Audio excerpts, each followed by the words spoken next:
सबको जय मसीह की। हमारे YouTube चैनल पर आप सबका स्वागत है। प्रिय भाई और बहनों को, अगर आप हमारे चैनल पर नए हैं तो वीडियो को लाइक, शेयर और सब्सक्राइब जरूर करें। उराव पुत्र का दृष्टांत, लूका 15:11-32। यीशु ने कहा कि वह पिता को प्रकट करने आया है और उराव पुत्र का दृष्टांत निश्चित रूप से यही करता है। हमारे पास वास्तव में एक स्वर्गीय पिता है जो हम में से प्रत्येक के लिए अपने पापों का पश्चाताप करने की बहुत इच्छा रखता है, ताकि हम उसके शाश्वत परिवार का हिस्सा बन सकें। फिर उसने कहा, किसी मनुष्य के 2 पुत्र थे। उनमें से छुटके ने पिता से कहा कि हे पिता, संपत्ति में से जो भाग मेरा हो, वह मुझे दे दीजिए। उसने उनको अपनी संपत्ति बांट दी। और बहुत दिन न बीते थे कि छुटका पुत्र सब कुछ इकट्ठा करके एक दूर देश को चला गया और वहां कुकर्म में अपनी संपत्ति उड़ा दी। जब वह सब कुछ खर्च कर चुका, तो उस देश में बड़ा अकाल पड़ा और वह कंगाल हो गया। और वह उस देश के निवासियों में से एक के यहाँ जा पड़ा। उसने उसे अपने खेतों में सुअर चराने के लिए भेजा। और वह चाहता था कि उन फलियों से जिन्हें सुअर खाते थे अपना पेट भरे, और उसे कोई कुछ नहीं देता था। जब वह अपने आपे में आया, तब कहने लगा कि मेरे पिता के कितने ही मजदूरों को भोजन से अधिक रोटी मिलती है, और मैं यहाँ भूखा मर रहा हूँ। मैं अब उठकर अपने पिता के पास जाऊंगा और उससे कहूंगा कि पिताजी, मैंने स्वर्ग के विरोध में और तेरी दृष्टि में पाप किया है। अब इस योग्य नहीं रहा कि तेरा पुत्र कहलाऊं, मुझे अपने एक मजदूर की नाई रख ले।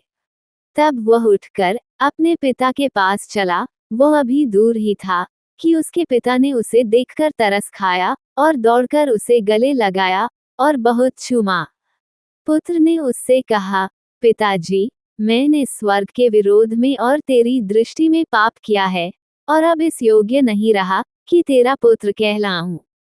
परंतु पिता ने अपने दासों से कहा, फट अच्छे से अच्छा वस्त्र निकालकर उसे पहनाओ, और उसके हाथ में अंगूठी और पांवों में जूतियां पहनाओ। और पला हुआ बछड़ा लाकर मारो, ताकि हम खाएं और आनंद मनावें। क्योंकि मेरा ये पुत्र मर गया था, फिर जी गया है, खो गया था, अब मिल गया है। और वे आनंद करने लगे। परंतु उसका जेठा पुत्र खेत में था, और जब वो आते हुए घर के निकट पहुंचा, तो उसने गाने बजाने और नाचने का शब्द सुना।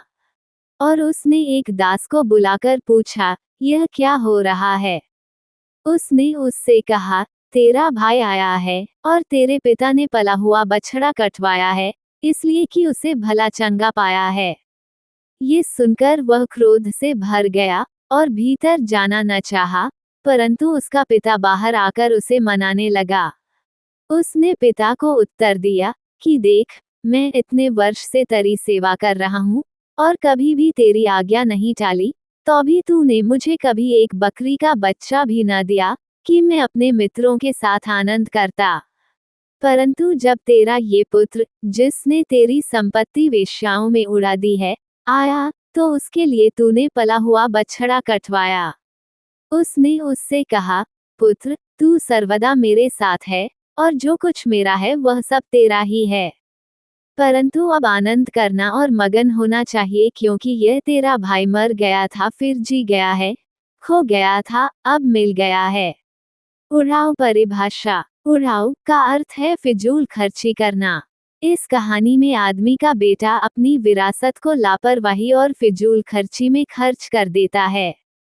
इस प्रसिद्ध दृष्टांत के संदर्भ में उराव पुत्र का अर्थ एक ऐसा व्यक्ति भी है जो पापी है, जो एल रूप से खो गया है, और एक ऐसा व्यक्ति जो अनुपस्थिति के बाद परिवार और विश्वास में वापस आ गया है।